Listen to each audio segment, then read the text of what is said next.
We But have those still, economic excuses. I need to go test drive these oxen.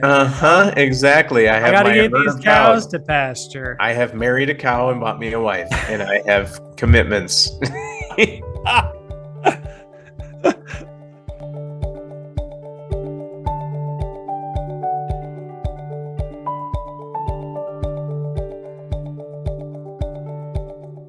Well, welcome to the Cut for Time podcast here at the Canton United Methodist Church. My name is Pastor Clay. I'm joined by Eric Stearns. We're meeting together over Zoom to bring you this conversation about Sunday's sermon, which was all about the excuses we make and how we use the precious resource of time that we have in order to do things for God's kingdom, and really about that invitation and the excuses we make to ignore that invitation, and just the ways that God is maybe calling us to something bigger. So let's get into it. Mm-hmm. So, is there anything from this past week that you cut out of the sermon? Yeah. So because of the timing of worship, things did have to kind of shift. Our prayer time went on for quite a little bit, and we also were doing communion every week right now because of the nature of the sermon series. And so one of the phrases that I mentioned in the sermon is that the people of God have a long and storied history of making excuses for their unfaithfulness, but yet God has remained faithful. God has invited the people of God to covenantal faithfulness over and over and over again. But the people always found different ways to get out of it, or just they completely forgot. And they blamed it on a lot of different things. When Elijah and the prophets of Baal was happening, the people of God turned to the worship of either Baal or Baal, however you want to pronounce that. It's more faithful to the Hebrew to pronounce it Baal, but the reason why the people of God worshipped Baal is because Baal was a god of harvest, and the people that worshipped Baal around them were bringing in a harvest. And they said, well, our God's not doing that for us, and we need that to survive. And so maybe if we ignore this part of what God's asked us to do and worship Baal, we'll also bring in a harvest. We'll also have that agricultural success. And so that's just another excuse that they made. You also, I think one of the most pivotal mistakes, or one of the most pivotal excuses that the people of God made, is that God called them to be a different type of a people. God called them to a higher purpose and to not be like those around them. But that didn't work for the Israelites. The Israelites wanted to blend in. They wanted to be like the people. And so they came to Samuel and they said, let us be like the nations. We want a king. We don't want judges that have been appointed by God to rule over us. We want a king. And Samuel went to God and said, I don't know what to do with this, because I know what you've called us to be and why you've called us to be different. Like there are certain things in the laws of the Old Testament that are purely just a way of setting the people apart. The food law stuff is more about, safety and sanity, and not, dying from eating something that's not good for you. But then the not to have garments made of two different types of cloth, like that is all just about setting the people of God apart and making them be something different, and making them be a beacon to the world around them of God's covenantal love that is going to eventually be proclaimed as being for all people. But that wasn't enough for the people of God. They wanted to be like the nations.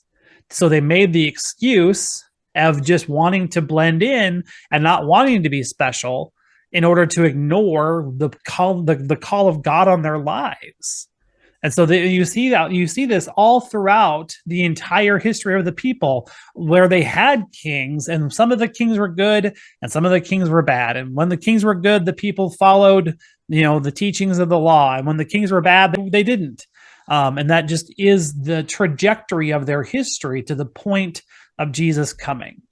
Like to the point of exile, to the point of the rebellion, and to the point of Jesus coming, was because God had grown weary of their excuses and wanted them to be the covenantal people that God had called them to be. And so God sent Jesus to reinterpret things, to make things clearer, to make a new way, even through his death and resurrection. But this is all just a response to the excuses that God's people made in order to not follow the covenant. And that's what Jesus is talking about when he starts this in this meal story, when he starts to teach about, the guy blurts out, "Hey, blessed is anyone that sits at the table with God," like assuming that they have that spot already locked up because of who they are. And so God tells them so Jesus tells them this parable where he says, there's a lot of people that got invited to this party. And the guests or the host sent a servant out to go collect the guests that had RSVP'd yes. And they all came up with excuses. And so the host said, "Well, forget those people. I'm going to bring in the people from the outer area of all the things." There's a line that got cut even in the writing process. This didn't even make it into my final sermon manuscript of just this story is a little bit about being presumptuous, because the guy that makes that declaration at the start of the story just feels like he has a place at God's table. And he does, but he hasn't, but not for the same reasons. You know what I'm saying? Like, he has a place at God's table because all of us have a place at God's table if we accept that invitation. But he just believed, because he was a Hebrew person, because he was a Pharisee, because he was a leader, that he had that spot at the table shown up. And Jesus came and taught in that story, not so fast. Not so fast. You are one that made an excuse. And unless you change, unless you repent and turn and change your ways, you're going to be on the outside looking in, buddy. Yeah, I found that interesting that was, and maybe it's just because it's 2 different weeks, so I feel like it's 2 different stories, but I found that interesting that it was the same story, just extended. Yep. I did like, like even in the way in the Bible study this week, because this sermon series is connected to our Bible study as well. Like, I've been having my groups walk through the entire chapter of Luke 14 of like, okay, 1 through 6 is this story about Jesus healing on the Sabbath. Like, Jesus is at the table, and Jesus is at the dinner party, and people are watching him carefully.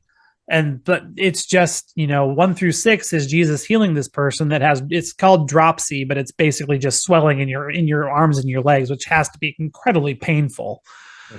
And so Jesus heals him, and that the Pharisees they're already watching him, because they're already trying to trap him and trick him into saying something blasphemous, and to create something that would be a charge against him. So they're already looking for that, and then Jesus just blatantly just throws it in their face by healing on the Sabbath. Jesus knows what day it is, but yet Jesus doesn't care, because man is not made for the Sabbath. Sabbath is made for the person. And then he goes into the teaching of the guests and the teaching of the hosts, and then the telling of this parable. And so, yeah, the entire dinner party is not going well. So, yeah, it's very interesting. It's Luke 14, so it's kind of the halfway point of Jesus' ministry. And so that frustration would have been building at this point already. Sure. So, sure. Yep. And Jesus kind of goes out of his way to light a match and walk away. So I was just going to say, he likes to piss him off just a little bit extra, doesn't he? Yep. Especially in Luke's gospel. Oh yeah. Really? More there? Why more there than another? Sure. Yeah, it's because Luke's gospel has such an affinity for the poor and the outcast and the downtrodden. Like Luke, okay. As you read through Luke, that is a major theme to trace through the entire gospel. Like we talked before about different emphases that the gospel writers have. Like Matthew's writing to Jewish converts or Jewish soon-to-be converts to really prove to them that Jesus is the Messiah promised of old. Mark wants to tell the story as fast as possible and get the word out as quickly as he can. Luke wants us to see Jesus as the friend of sinners. Luke wants us to see Jesus as having almost a preference for those that are on the outskirts, those that are the outcasts, those that are the poor. It's no surprise then that in this one chapter, Jesus heals a crippled person. Jesus mentions inviting those that are on the outskirts twice. I mean, it's a major theme in this chapter and then in the larger Gospel of Luke. Jesus sends the servants out the first time to get the downcast and the downtrodden and the crippled, the poor, the crippled, the blind, and the lame, and that's done. And so the servant comes back and say, "What you've said is done." And the host sends them back out to like the larger community, out to the highways and the byways, to like the even broader area. And that is one area that is seen as Jesus tipping his hand towards the idea of his salvation message being for literally all people. Interesting. How do people figure that out? Mm-hmm. Like how is that derived, I guess? Right. I'm a math guy. What's that? I'm a math guy. Everything has a proof, right? Sure. Yeah, I mean, I think it is by reading the larger corpus of Jesus' work. Corpus. Just It's a good word. yeah, body. No, but people figure that stuff out. Theologians and church historians figure that stuff out by watching the rest of what Jesus says. Because there are a couple of different other places where Jesus says the same thing in a different way. Like in John 10, where he talks about where Jesus talks about being the good shepherd. And those who know my voice are my flock. And then it says that there are other sheep that don't know my voice, and I have to bring them too. And like that is Jesus meaning us as non-Hebrew believers. Like that is a foreshadowing of Gentile salvation. Like they are the different flock, they are the others. And so here in this gospel, in this parable, it's the highways and the byways. It's calling out to those people that are not from here, that do not belong here. Like they have to travel to be a part of us. They are not automatically us. And so watching the rest of what Jesus said, but then also watching what happens after the resurrection, like watching what happens, especially on the other side of Pentecost, where like the Holy Spirit's on everybody. And there's, it's the unifying of languages rather than the scattering of languages. Everyone's speaking in their native tongue, but everyone's understanding each other because of the work of the Spirit. And then, then through the rest of the ministry of the apostles, as more and more Gentile believers become baptized in the Holy Spirit, like then, I mean, and it's kind of a case of like looking backwards to look forward, but but when you look back on Jesus and say, oh, hey, I wonder. And so that's just the work of theology. So it's very interesting. So the sermon started with the story of being a part of Higher Ground, and just the invitations that came year after year until I finally got badgered into saying yes. As you think about your own life, Eric, has there ever been something you've been invited to be a part of that you initially said no to, and maybe had to say no to a few times, but then finally said yes to, and it was a good thing? One thing that I said yes to that I really struggled with, am I worthy of doing this, or do I actually have the guts to do it, was the first time I was asked to preach. I committed. Steve asked me, quite a ways prior to when I was actually supposed to preach, and I just remember being like, did I really just say yes to this? Do I really have anything useful to say? That's the thing. Like when you step out of your comfort zone, somehow you get the words to say, or you know what to do. Yep. I have no formal training in preaching, obviously. Right. And I think I deliver an okay sermon, I guess. You do a very nice job. Yes. There's a reason why I continue to ask you to fill the pulpit when I need a weekend off. Well, thank you for trusting me. Of course. But it's not me I keep coming back to how I write my sermon is, and I've been better about starting earlier in the week instead of Saturday night. But there's so many times that nothing's coming, and then all of a sudden it's just there. Yep. And that thought didn't just happen. Yep, definitely. What I struggle a little bit with too is just the balance of it all. Yeah. And balancing our day-to-day responsibilities, or our career responsibilities, our family responsibilities, and doing those things with the way that we're supposed to, the way that God calls us to do those things, and Sure. also doing the outreach things in the actual, one thing I was thinking about during your sermon was, things that I say no to, or things that I put off. Every day for work, I drive 35 miles. It's about 40 minutes one way. And so it's me in the car. Sure. And I typically fill that time with history podcasts or sports podcasts or music. Mm-hmm. How much more of that time could I be spending listening to other podcasts, or just praying and talking to God, or right. Yep. But then, and I struggle with that. Yeah. Almost, actually daily. Sure. But I mean, it's that balance that I think everyone struggles with. Is our earthly minds just want entertainment. Our earthly minds just want things that are exciting, or and right. And oh yeah. Don't always want to have to think. You know what I mean? Yep. Definitely. But it's way more productive for us to, and I'm one that's into hyper production. It's way more productive for me to listen to other things, or talk to God, or, listen to Christian podcasts, or listen to the Bible, or than it is to listen to all that other stuff, because all that other stuff doesn't matter. Honestly, the Vikings do not matter. But man, do I like to listen and read and do all that kind of stuff. Right. But I mean, you also listen to Faith and Goal, which is for you, the best of both worlds. Mm-hmm. So, but yeah, I mean, but I get it though. That struggle, you know? Yeah.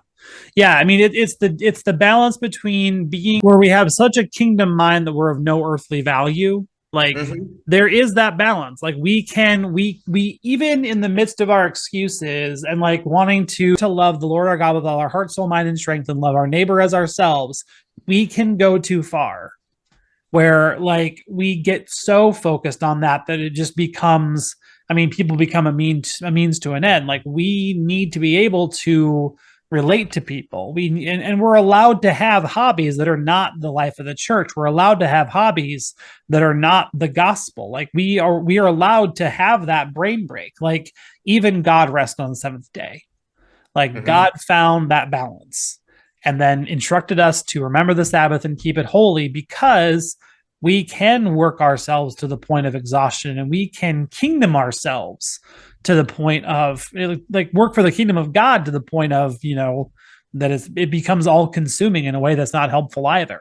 So it is a balance. You're absolutely right. And like I walk on a treadmill now almost every single day, and like there are faith-based podcasts I listen to, but there's also, not faith-based podcasts I listen to. I like a lot of true crime stuff, and I don't think that either of those are bad things to listen to, as long as I'm still finding some kind of way to engage in faith, I can be okay with that.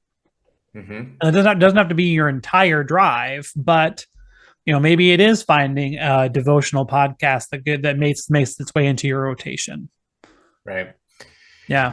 And just, sometimes I am one that I'm one that does a lot of the work in the church, right? When there's things to be done, I'm one that does that. And so sometimes you just get burned out.